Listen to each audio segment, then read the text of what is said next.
Hi, I'm Phil, and this is Filling in the Blanks. Today, we're going to talk about dash cams, more specifically, the Garmin Dashcam Mini 3, and how it might be perfect for you or not. Chances are you already know what the Garmin Dashcam Mini 3 is, and there was one thing that attracted you to it, the size. It really doesn't get much smaller than this when it comes to dash cams. So, is this going to work for you or not? And that's what we're here to answer. You might be like me and research almost everything that you buy, to see what features it has, to see what people's opinions are of it, to see if it's going to break or not. And this was no different. So I jumped online, I read a bunch of reviews, I watched a bunch of YouTube videos, and I found it really difficult because one video would say how bad this camera is, and another video would say that it's an excellent camera and everybody should have one. So I found that rather difficult to make a decision off of. So I figured I'd buy one, and with Amazon's excellent return policy, worst case scenario is I send it back. So now I've had this camera for about a month and a half. I bought it on Black Friday, and I must say that this is exactly what I was looking for. Now I'm going to go through a lot of the complaints that the other videos have, and I'm going to tell you why they just don't apply to me, or I'm able to easily justify its shortcomings. Now let's go back to why you might be considering this camera in the first place, and that's due to its size. This camera is so small. Right now I have it tucked up behind my mirror and I don't even see it while I'm driving. You could put it behind your visor or off into the corner and it is very discreet. From the outside, people walking by, they don't even notice it unless they're specifically looking for it. So a camera of this size has its limitations, and it's because of its size and its price point. And I believe that's why all of the negative reviews have come across.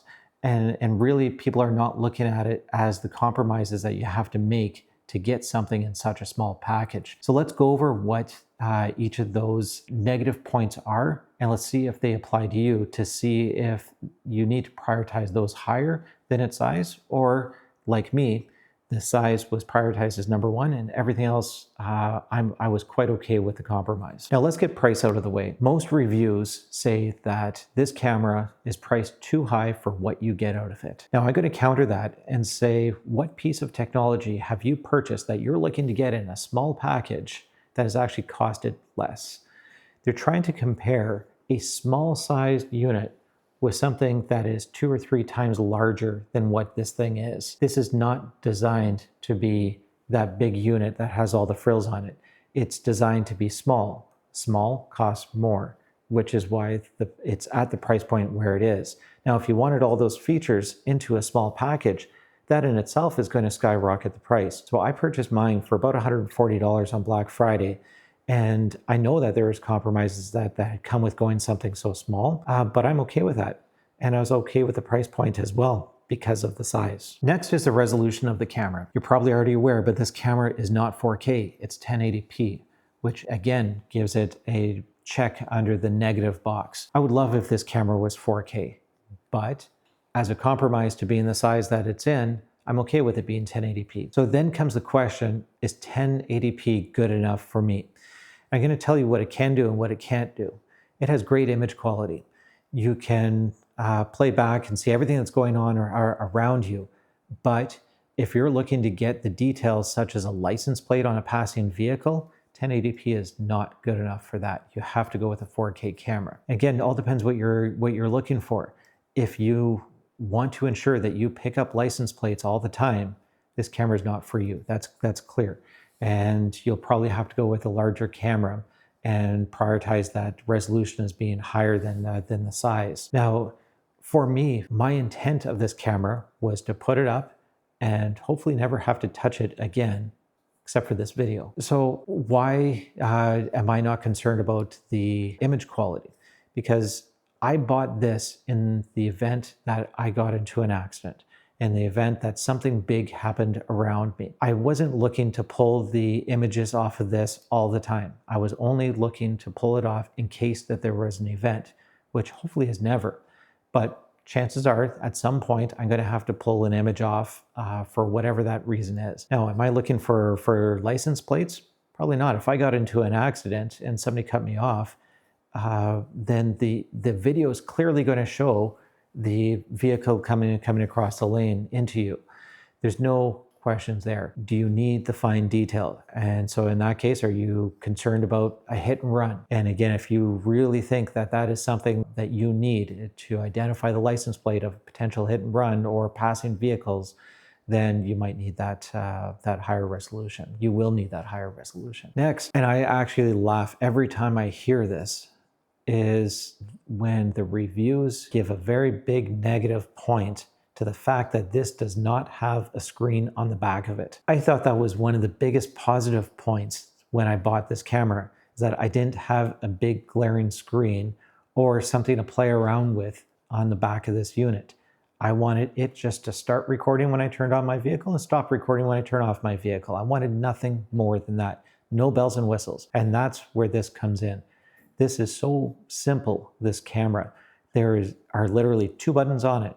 There's a button on the bottom, which allows you to enable the microphone or not, so you can turn it on and off. And it has a button on the back, which does a force save. If you see something that you want to ensure you save it forever, you simply press the button and it marks that video as being a permanent video. That's it. That you have two buttons. That's it. That's all. I did not want a screen. I did not want touch screens. I did not want a bunch of buttons. It's all a distraction. I wanted this up behind my mirror where I don't have to look at it and hopefully never have to look at it again. Now, the app has a lot of complaints on it, and I've also seen a lot of positive reviews on the app. Personally, the app functions exactly the way Garmin has intended it to, and it's intuitive. There's no problems actually getting your videos off of it.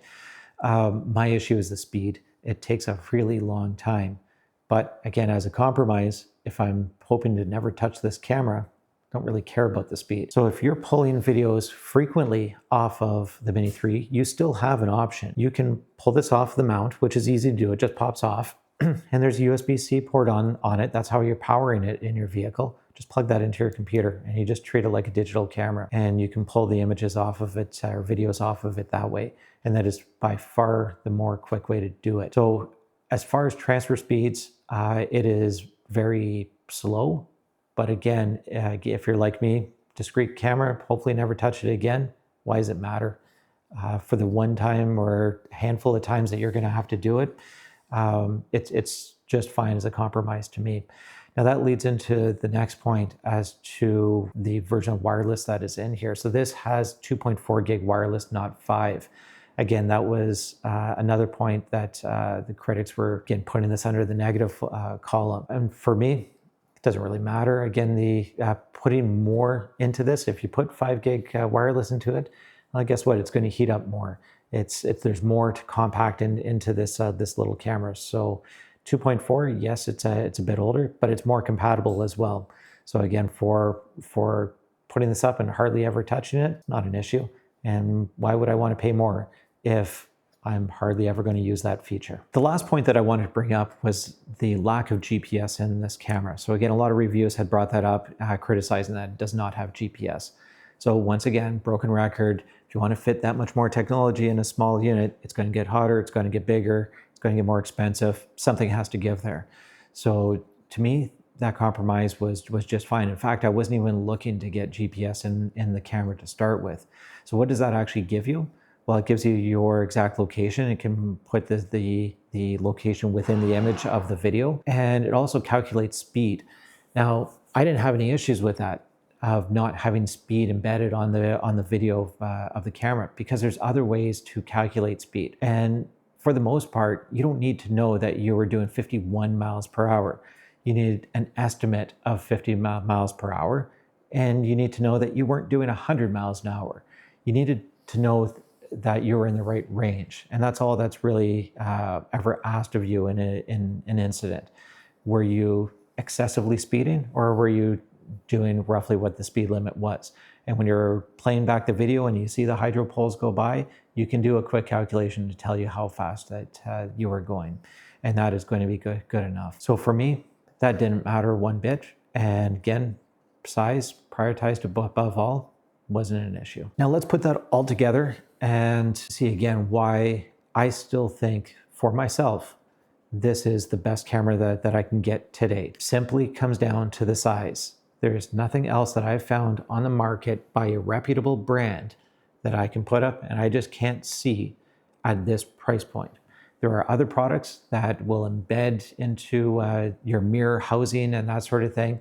But again, to be from a reputable brand and for $140, you just can't do that.